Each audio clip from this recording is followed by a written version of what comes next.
Ancient Rome is often envisioned as a city of glorious, shining marble structures, where toga-clad emperors and senators reveled at sumptuous and decadent feasts, and spectacular gladiator games entertained the people.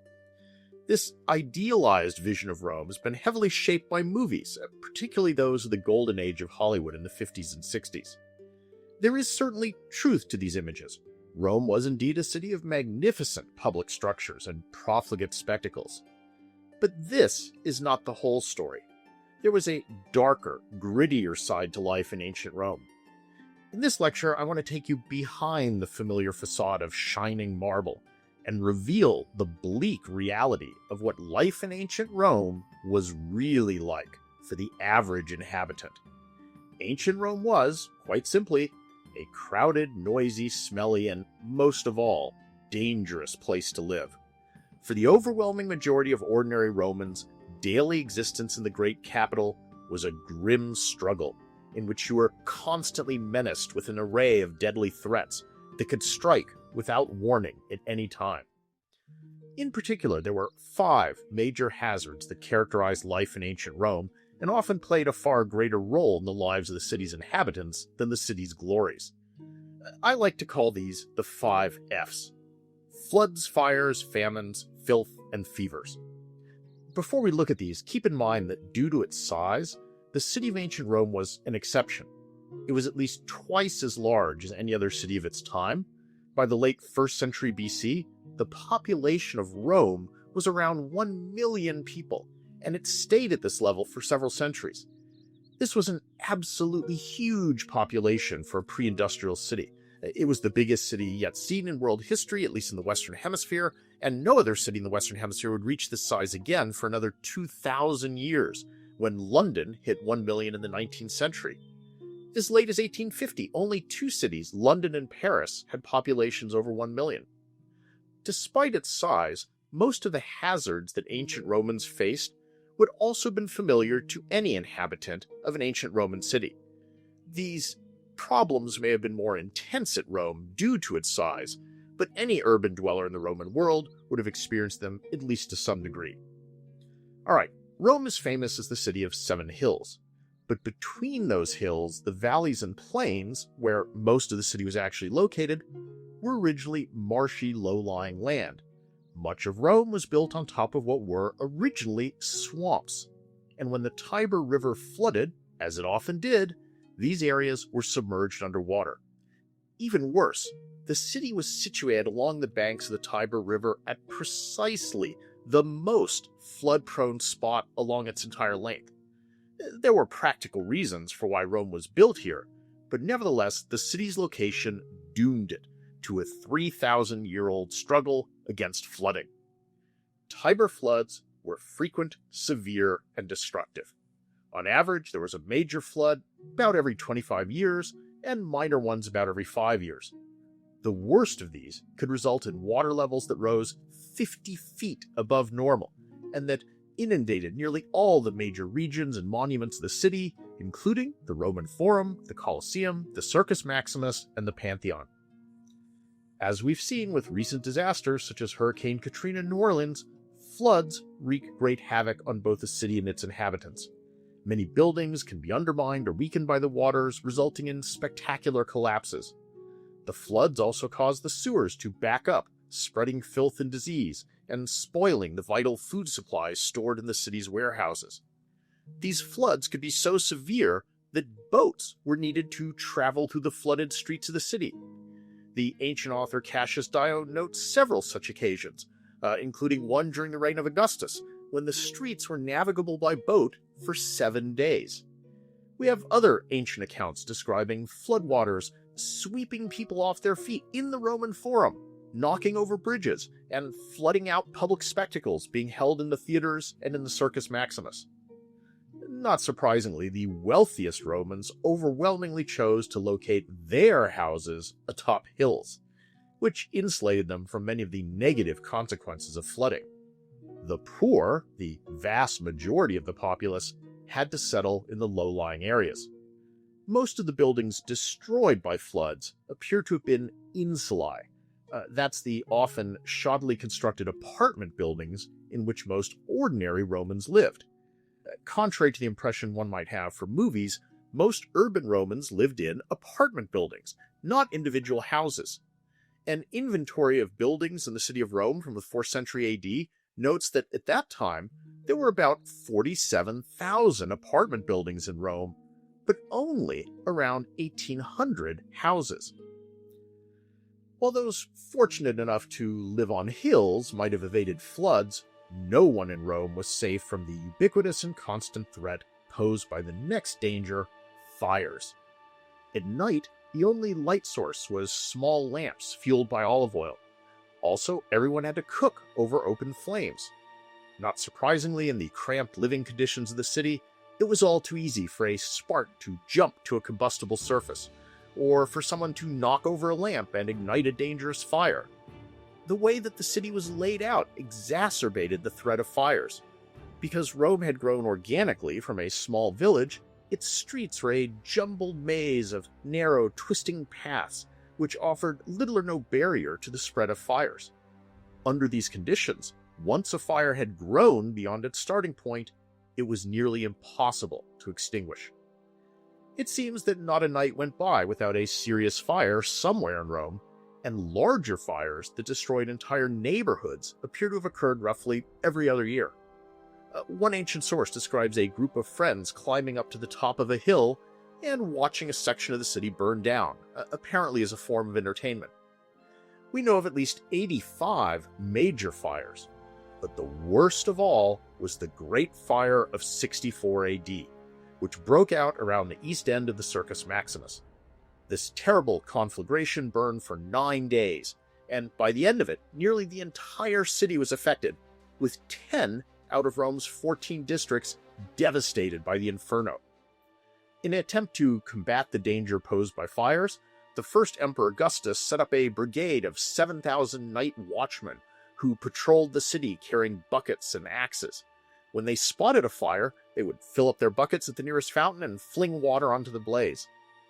As you can imagine, such methods would only have been effective on very small fires, and would have done little to quench a blazing 8-story apartment building. The only real hope was to catch fires before they could spread. The poet Juvenal offers a vivid portrait of what must have been every tenant's nightmare, being caught on the upper floors of a burning apartment building. He writes, "Smoke pours out, but on the top floor you know nothing of it, for if the alarm begins on the ground level, he who lives in the attic will be the last to burn." A lucky Roman might escape the floods and the fires, but few could evade the next threat, famine, or shortage of food. While wealthy elites enjoyed lavish banquets and exotic delicacies, for probably around 75% of the city's inhabitants, about 75% of their diet would have been a monotonous round of just 3 basic staples: grain, consumed in the form of bread or a soup-like gruel, olives, usually ingested in the form of olive oil, and finally, wine. Because of Rome's enormous size, local resources were nowhere near enough to support the city's populace. Therefore, food had to be imported on a gigantic scale from all over the Mediterranean, particularly from Egypt, North Africa, Sicily, and Spain. In order to sustain the city's inhabitants, a minimum of 500,000 tons of those 3 basic foodstuffs had to be imported from overseas during the summer sailing season, stored in warehouses, and then distributed throughout the year. Just to give you a sense of how massive the scale of these imports was, consider the case of one of the hills in Rome today, which is called Monte Testaccio. This hill is not a natural topographical feature. It's actually an artificial mountain made up entirely of the shattered remains of ancient North African and Spanish olive oil containers. As these pots were emptied at the main warehouses, the workers tossed them out, and over 300 years, this garbage heap of discarded olive oil pots grew into a mountain a quarter of a mile long and 150 feet high. The food supply system of Rome was a delicate construct, and crop failures, natural disasters, war, piracy, and mismanagement could easily disrupt it, resulting in food shortages, and in severe cases, even famine. In the first century of the empire, there were at least 20 times when there were food shortages so severe that they provoked rioting in the streets. The worst of these riots could involve pitched battles, senators threatened with being burned alive, and even the emperor himself being attacked. Perhaps you could escape the floods, fires, and famine, but nobody could escape the fourth hazard, filth. Rome consumed huge amounts of food, water, and marble, but Rome's immense population was an equally profligate producer, and its two main physical products were corpses and sewage. It's been estimated that every day, ancient Rome's inhabitants would have produced something on the order of 350,000 gallons of urine, 100,000 pounds of feces, and 150 dead bodies. What happened to all this? Unfortunately, much of it ended up in the streets of the city. When one adds to this the waste products of Rome's animals and the various other types of refuse and garbage generated by the city, and then factors in the Romans' complete ignorance of the germ theory of disease, the result was a level of hygiene and sanitation that, by modern standards, was truly appalling. While the majority of Romans received some basic form of cremation or burial, it's been estimated that each year in ancient Rome, at least 1,500 human corpses ended up simply abandoned in the streets, where they rotted and were scavenged by animals. Public officials may occasionally have had these corpses hauled away, but a number of ancient literary anecdotes testify that decomposing bodies were a common sight in the streets.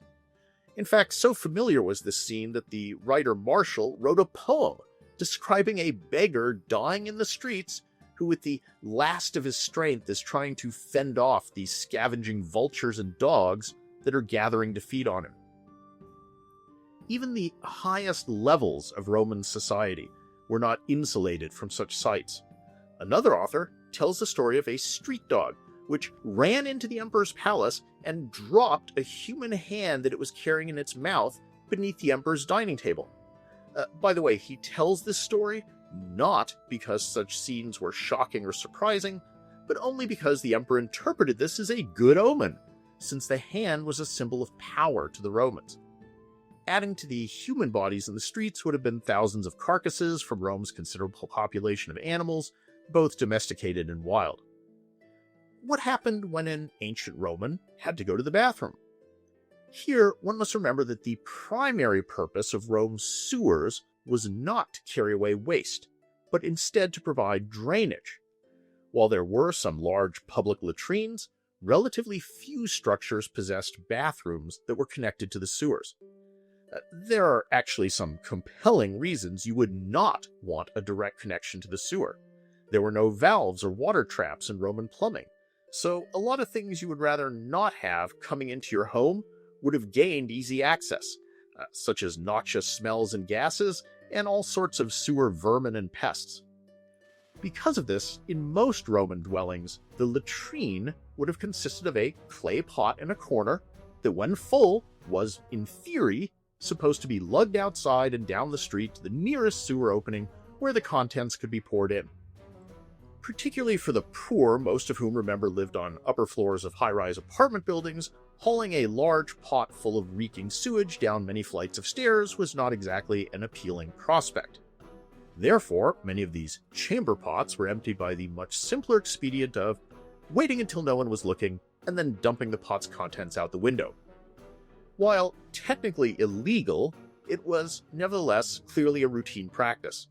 In fact, one of the most frequent sources of Roman lawsuits was one individual bringing a lawsuit against another for having dumped sewage on him. The poet Juvenal notes that anyone walking Rome's streets had better have his will in order, because sudden death could come at any moment from a falling pot.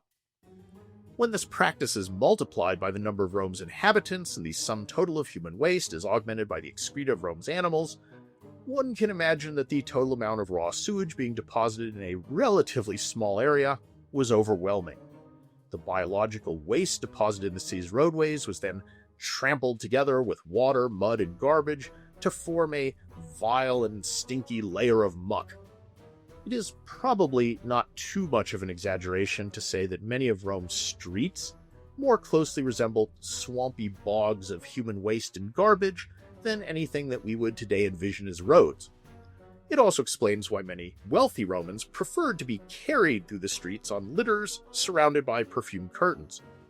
One can only imagine what all this would have smelled like on a hot Mediterranean summer day. I have absolutely no doubt that if a time machine actually existed and a typical 21st century American were suddenly to be transported to the streets of ancient Rome, his or her very first reaction upon stepping out would be, "What is that horrible smell?" All four of the previous characteristics combine to produce the fifth, fevers, or disease. As you might expect under such conditions, the inhabitants of ancient Rome suffered from a wide assortment of diseases. Information from ancient authors can be combined with forensic examination of ancient skeletons to create a vivid, if depressing, portrait of the kinds of diseases that were common among Rome's populace. First of all, malnutrition and the lack of variety in the diet would have made a number of diseases nearly universal. Among the more prevalent of these were scurvy, pellagra, beriberi, and rickets.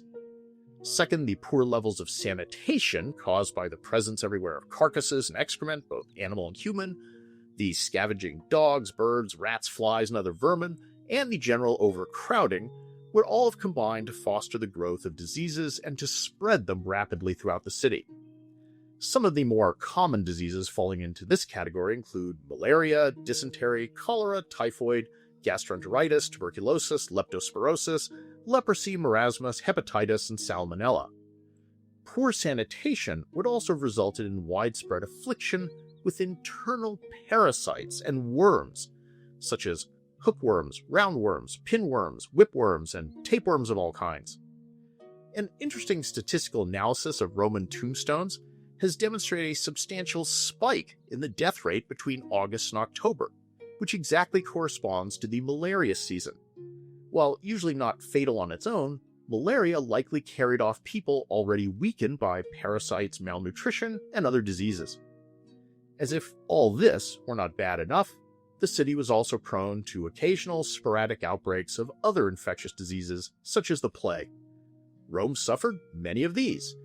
For example, an epidemic that swept Rome one autumn during the reign of Nero, killing 30,000 people. Now, sometimes one hears that the Romans were relatively healthy because of the great public baths.